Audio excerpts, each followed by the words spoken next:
আমি তো মনে করি অস্ত্রের সন্ত্রাসের চাইতেও ভয়ঙ্কর সন্ত্রাসের নাম তথ্য সন্ত্রাস। হুজুর, আপনারা ক্ষমতায় আসলে কি হাত কেটে দেবেন?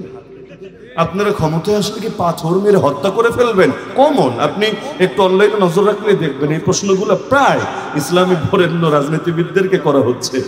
আমারও তো করেনি, আলহামদুলিল্লাহ, ওদের কপাল ভালো। করলে আমি উল্টা প্রশ্ন ছুড়ে দিতাম, আচ্ছা হাত কাটা হবে কি হবে না পরের আলাপ, আপনি ভয় পাচ্ছেন কেন সেটা বলেন দেখি।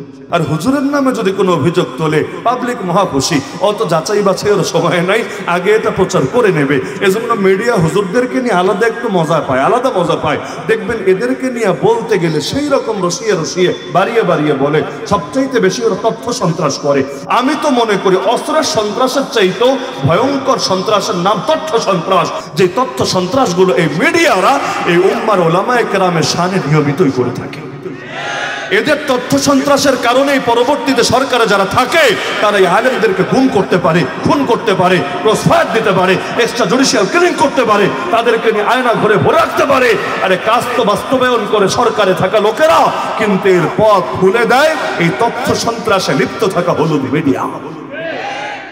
এজন্য যেই ফেরাউন নবী মুসা জন্মের আগে তার মৃত্যুদণ্ডের রায় দিতে কোনো জবাবদিহি করে নাই, কোন যুক্তি আলাদা করে দেখায় নাই। তার দেশে সেই রাজা স্বৈরাচার, তার আবার যুক্তি কি আর জবাবদিহি কি, কে তারে প্রশ্ন আওতায় আনবে? তো ওই সময়ে যুক্তি দেওয়ার প্রয়োজন মনে করে নেই, এখন বড় হওয়ার পর মারবে, এখন যুক্তি দিচ্ছে। অথচ এখন যুক্তি না দিলেও চলবে। ফেরাউন যুক্তি না দিলে কে প্রশ্ন করবে তারে? প্রশ্ন করতে দেরি কল্লার জায়গা থাকবে না। কিম জং উন্ডে না দেখেছেন, ফেরাউন তো আর দেখেন নাই। মানে এইরকম দুনিয়ায় বর্তমান জামানায় যদি আধুনিক রাষ্ট্র ব্যবস্থায় এসে এমন রাষ্ট্র থাকতে পারে যেখানে প্রেসিডেন্টের বিপক্ষে কথা বলা যাবে না, এমনকি সৌদি আরবে পর্যন্ত ইতিমধ্যে 1,500-এর বেশি আলেম কারাগারে পচে গলে মরছে। কেন? কারণ তারা রাষ্ট্রের এবং সরকারের বিভিন্ন কর্মকাণ্ড নিয়ে প্রশ্ন তুলেছে।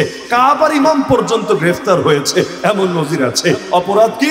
অপরাধ হলো তিনি তার ভাষণে, তার খুতবার মধ্যে সরকারের কোনো অনইসলামী সিদ্ধান্তকে চ্যালেঞ্জ করেছে। ওগুলো দেখলে মাঝে মাঝে মনে হয় আলহামদুলিল্লাহ, আল্লাহ অন্তত আমাদেরকে এই রকম হালত থেকে কিছুটা নিরাপদে রেখেছে। পাকিস্তানে কয়েকজন আলেম স্বাভাবিকভাবে মরতে পারে, বেশিরভাগ বড় বড় আলেমের নামের আগে দেখবেন শহীদ বলা লাগে। একটু ইতিহাস পড়ে দেখেন, বেশিরভাগ বড় বড় আলেমের নামে শহীদ বলা লাগে। কেন? কারণ কাউরে শিয়ারা মেরে ফেলেছে, শিয়ারা বেশি মারে সবচেয়ে, কাউকে কাদিয়ানি মেরেছে, কাউকে গরম সুন্নি বেদাতিরা মেরেছে, এক একজনকে এক এক দল মারে। আলহামদুলিল্লাহ সুম্মা আলহামদুলিল্লাহ, বাংলাদেশে মাইকে যতই গালিটালি দেখ, ওয়াহাবি খারেজি এই সেই যত গালিটালি দেখ, আলহামদুলিল্লাহ সুম্মা আলহামদুলিল্লাহ, অন্তত গুলি তো করে না। করবে কিভাবে? জিনিসপাতি নাই, থাকলে এই দেশেও গুলি করতো। কারণ এই দেশে আলেমরা হলো সবার চোখের কাঁটা। আরে একদল বলবে, আরে অদ্ভুত ব্যাপার এটা, একদিকে দেখেন, আমি নাম বলতে চাই না, একটা গোষ্ঠী আছে তারা বলবে আলেমরা হলো বেদাতি, আর একদিকে যারা বেদাতি তারা আবার আলেমদেরকে বলবে এই আলেমরা হলো ওয়াহাবি খারেজি। মানে এই কুল ঠেলবে ওই কুলে, ওই কুল আবার ঠেলে দিবে এইদিকে। দিন শেষে আলেমরা আসলে কার? এই দলের না ওই দলের? কারণ সবাই মিলে ধুমায় গালি দিতে থাকবে। অপরাধ এটাই, কেন সে আলেম হয়েছে। হিজবুত তাওহীদের দাওয়াত দেখেন, ওদের দাওয়াতের মূল ফোকাসই হলো এখানে যে আলেম ওলামাকে আগে সরাতে হবে, উম্মতকে এদের থেকে বিচ্ছিন্ন করতে হবে। আলেম মানেই নাকি ধর্ম ব্যবসায়ী, আর হিজবুত তাওহীদের কর্মী মানেই হলো খাঁটি ধার্মিক ব্যক্তি। হিজবুত তাওহীদে ঢুকবেন একেবারে এমন এক মেশিন, একদিক দিয়ে ঢুকবেন আর একদিক দিয়ে বাইর হবেন, খাঁটি ধার্মিক ব্যক্তিতে পরিণত হবেন। আর কওমি মাদ্রাসায় পড়বেন, পরে আলেম হবেন, ব্যাস কিছু করেন বা না করেন, ধর্ম ব্যবসায়ী। এই গালিটা আপনার কপালে জুটবেই জুটবে, এতে আপনার ব্যাকগ্রাউন্ড কি কোনো কিছু যাচাই করবে না। এমনকি আলেম ওলামারা আগে মেহনত করে করে অনেকের তাবলীগে পাঠাইতো। আমরা নিজেরা দেখেছি, আমাদের উস্তাদরা পর্যন্ত কত মানুষকে ধরে ধরে তাবলীগের মেহনতে পাঠাইতো। কেন? কারণ যাতে করে মানুষ সহজে ইসলামটা শিখতে পারে। তাবলীগের সবচাইতে বড় সুবিধার একটা সুবিধা তো এটা, মানুষের দিলের মধ্যে একটা ইশক, একটা মহব্বত ঢুকায় দেয়। সে বুঝতে শিখে যে আমাকে কিছু শিখতে হবে, আমাকে কিছু জানতে হবে।